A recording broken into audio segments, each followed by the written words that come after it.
Hai, Assalamualaikum. Salam sejahtera semua. Apa khabar? Okey.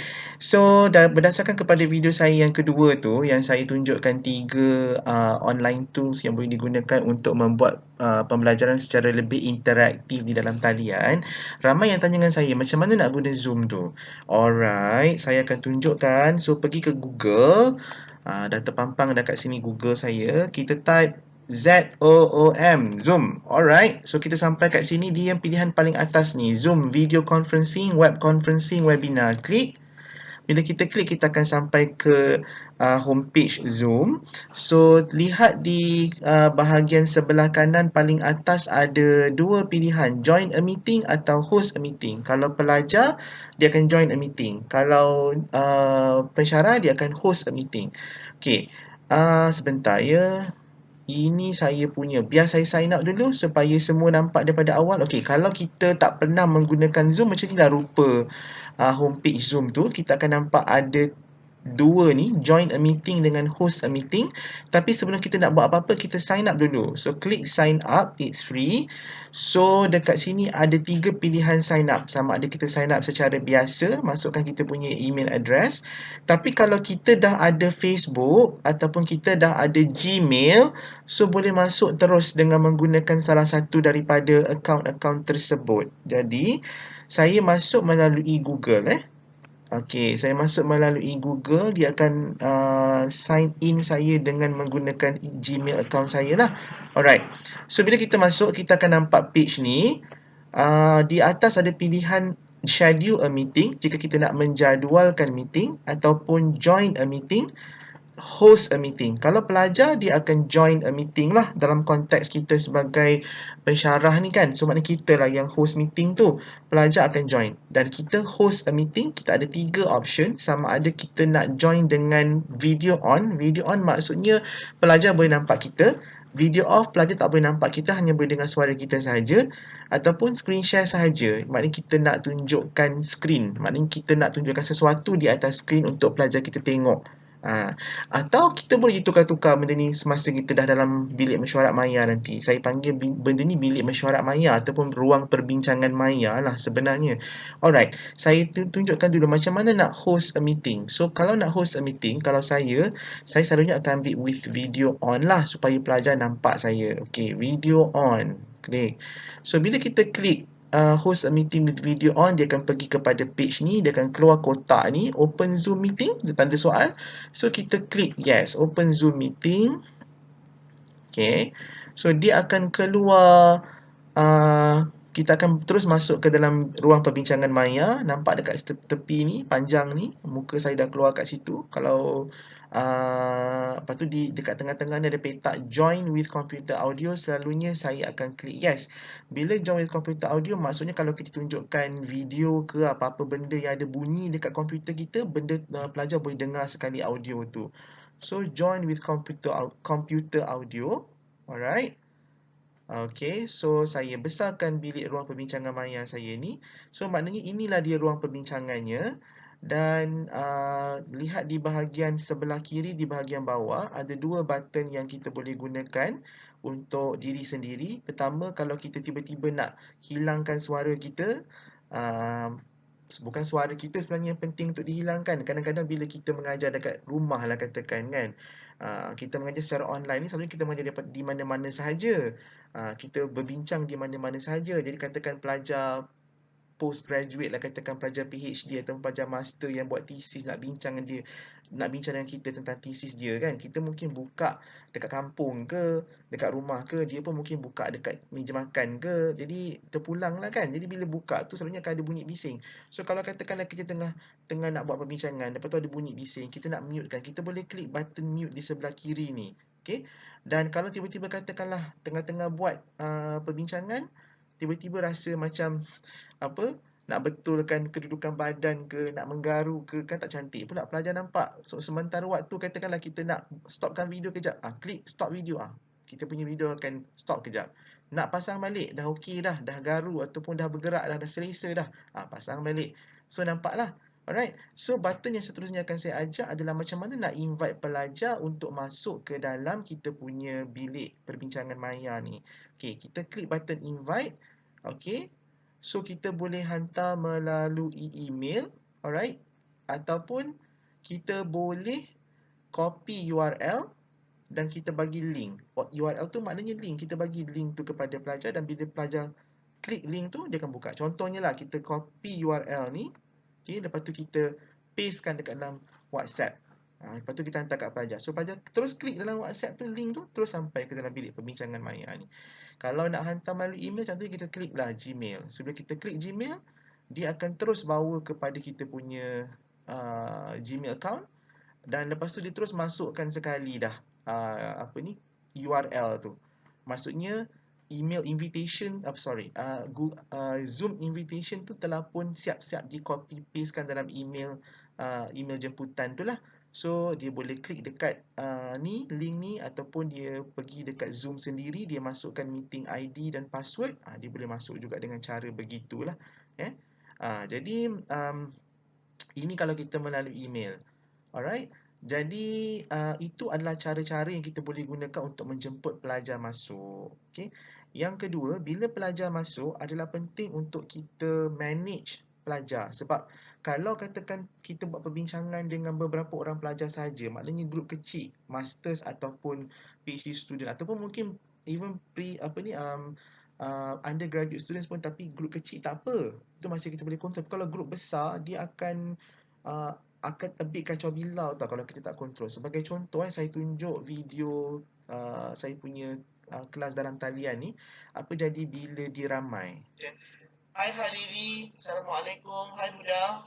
Okay, bila ramai kita nampak kita punya ni akan jadi kecil lah, sama lah macam semua pelajar yang lain. Wah, So cuba dengar bunyi. Romantis sekali ya.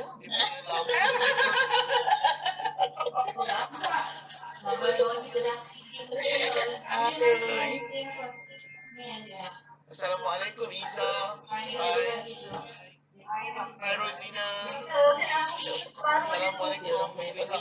Muslihat dengan Huda tu macam sama feeling.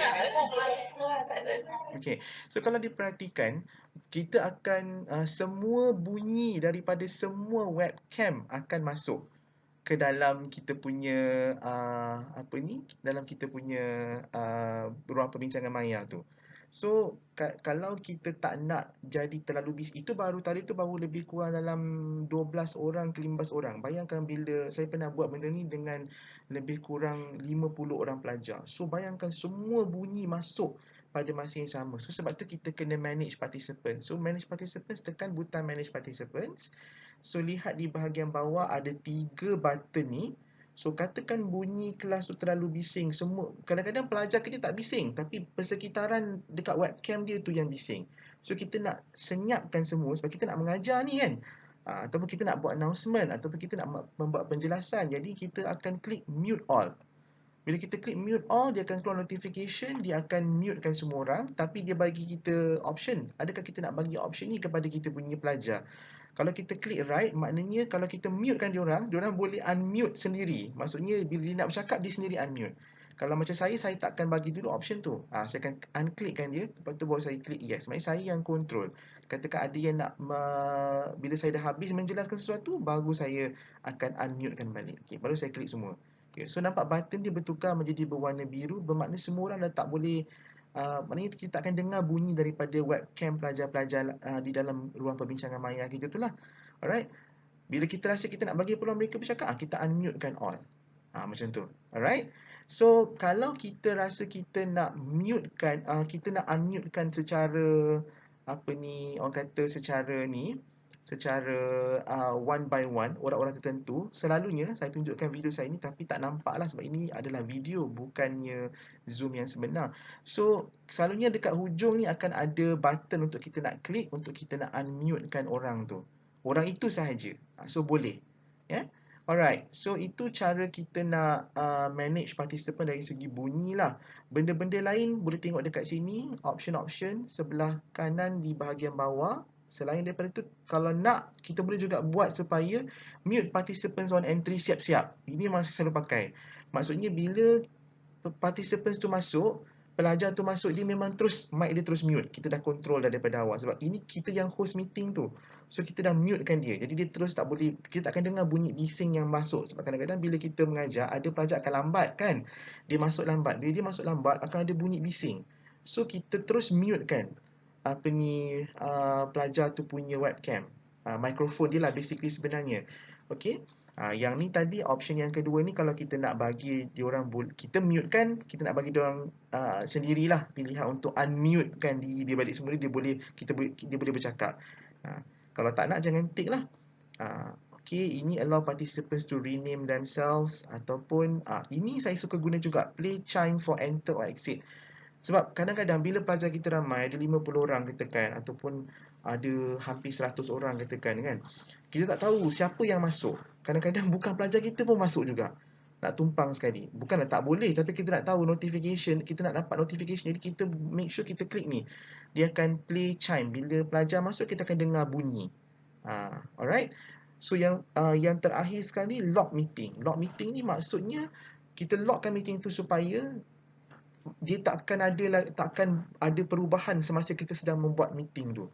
Alright, jadi ini adalah option-option yang ada. Satu lagi saya suka tambah adalah button chat ni. Perasan tak bila saya klik chat ni, okay, saya padam, saya klik balik. Nampak tak dekat sebelah kanan ni, bila saya klik chat, Zoom group chat ni akan keluar. Zoom group chat ni maksudnya, katakanlah kadang-kadang ada pelajar yang dia nak cakap sesuatu tapi mungkin mikrofon dia not working ke apa ke, dia akan type dekat chat ni. Okay, dan kita boleh control lah sama ada to everyone ke atau macam mana. Okay, sekarang ni kita type message kat sini, katakanlah hi, saya nak buat announcement. Okay, contoh gitulah. Apa tu dia akan masuk. Typo sikit, saya nak buat announcement. Tapi kita nak masukkan file kat sini, nak ambil daripada Google Drive ataupun daripada komputer kita boleh masukkan dekat dalam ruang chat ni. Sebab kadang-kadang ada pernah berlaku saya punya kelas, bila mula-mula masuk tu ada masalah teknikal sikit. So tiba-tiba tak dengar suara lah, apalah kan. Yang tak dapat nak menggunakan mic tu, dia tak dapat nak cakap, ada masalah sebab kita nampak muka dia kan. Ataupun kadang-kadang kita tak nampak muka dia, suara dia je. Jadi kadang kalau dia boleh bersuara, kita boleh dengar. Tapi bila kita tak nampak muka dia langsung, kita tak boleh dengar suara dia langsung, nampak muka, dia akan chat dekat sini lah. Ataupun kalau tak ada masalah pun, kita saja nak menggunakan ruang chat ni pun boleh juga. Okey, selain daripada tu, kalau kita nak tunjukkan sesuatu kepada pelajar, okey, kita klik share, dia akan keluar semua benda-benda pilihan-pilihan ni. Pertama, kita boleh share screen. Kita boleh share screen tu maksudnya kita boleh pilih. Ini semua screen-screen yang tengah terbuka dekat dalam komputer saya. So katakan kita nak share yang ni tadi, yang yang video tadi tu, contohnya saya nak share yang ni, saya klik.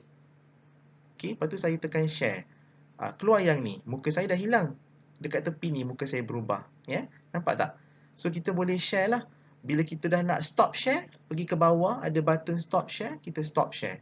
Jadi sebenarnya apa kegunaan benda ni? Kegunaan benda ni adalah kita boleh buat perbincangan dengan pelajar. Contohnya kita kata macam ni, okey, saya nak awak tolong cari dekat dalam internet Google sekarang, apa benda yang boleh awak cari berkenaan dengan isu coronavirus. So pelajar pun akan dekat komputer dia orang pun akan buka Google, search dekat Google, diorang jumpa apa benda diorang, tapi kita tak nampak apa-apa sebab itu dekat dia punya komputer. Dekat dalam kita punya ruang perbincangan, kita cuma nampak semua orang kat sini je.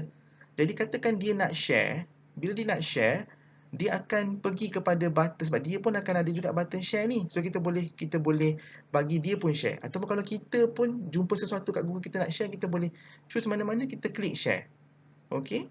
Sebagai contoh tadi yang ni, saya share yang ni. Untuk ini daripada saya punya window yang satu lagi. Okey, saya share yang ni. So nampaklah benda ni. So every time bila kita share, benda tu akan keluar. Cuma kalau pelajar lain nak share, kita kena allow dia untuk share, baru dia boleh share lah. Alright. Kata kita stop share. Okey, stop share. Selain daripada kita share window-window macam Google semua-semua ni, kita juga boleh sharekan benda macam ni. Contohnya kita nak tulis sesuatu di atas whiteboard. Kita klik. Okey. So ini whiteboard kita. function-function ni semua ada kat atas, kita nak tunjuk pelajar. So pelajar semua nampak. Okay, semua saya nak tunjukkan satu calculation maths 1 campur 1 samaan dengan 2. Okay, saya nak tunjukkan rupa macam mana rupa bunga yang dinamakan bunga sempoi. Macam inilah rupanya. Macam tu. Jadi kita boleh menggunakan ni sebagai whiteboard dan semua pelajar akan nampak. So ini pun kita boleh gunakan. Bila kita dah habis, kita boleh stop share. Kata kalau kita nak cakap dengan pelajar, okey, sekarang saya nak awak pula tunjukkan calculation ataupun awak pula draw. Dia pun boleh buat, lepas tu dia pun akan share juga macam tu. So ini adalah function-function yang ada dalam Zoom. Okey, so kalau macam contohlah kita yang tadi saya tengah cakap pasal button record ni kan. Bagusnya tentang benda ni adalah kita boleh, sekejap betul dulu. Okey, kita boleh actually recordkan perbincangan kita dengan pelajar tu. Jadi kalau lepas tu pelajar nak nak ulang semula apa benda yang telah kita bincangkan tu, jadi senang. Sebagai contoh, saya tunjukkan video saya dengan pelajar ni. Ini saya punya perbincangan dengan pelajar. Saya ni mengajar subjek tata cara sivil di Fakulti Undang-Undang. Jadi salah satu benda yang saya kena ajar pelajar adalah macam mana nak mendraft kertas kuasa mahkamah. Jadi benda ni, cara pengajaran yang saya gunakan tu adalah mereka draft dahulu, lepas tu mereka tunjuk pada saya dan saya betulkan. Jadi cuba tengok, ini adalah sebenarnya screen sharing daripada pelajar yang ini. So pelajar ni dia screen sharekan apa yang telah dia buat dan saya bagi tahu apa yang tak betul dan dia ikut arahan saya dan membetulkan. Jadi sambil tu pelajar-pelajar lain pun tengok sekali dan belajar daripada apa yang telah saya tunjukkan tu lah. Dan ketika proses ini dijalankan, button record ni ditekan. Jadi maksudnya sesi tu direkodkan. Jadi bila habis tu, bila pelajar nak tengok semula, dia boleh play semula sesi ni, dia akan ingat balik semula apa yang dah saya pesan kepada dia tu.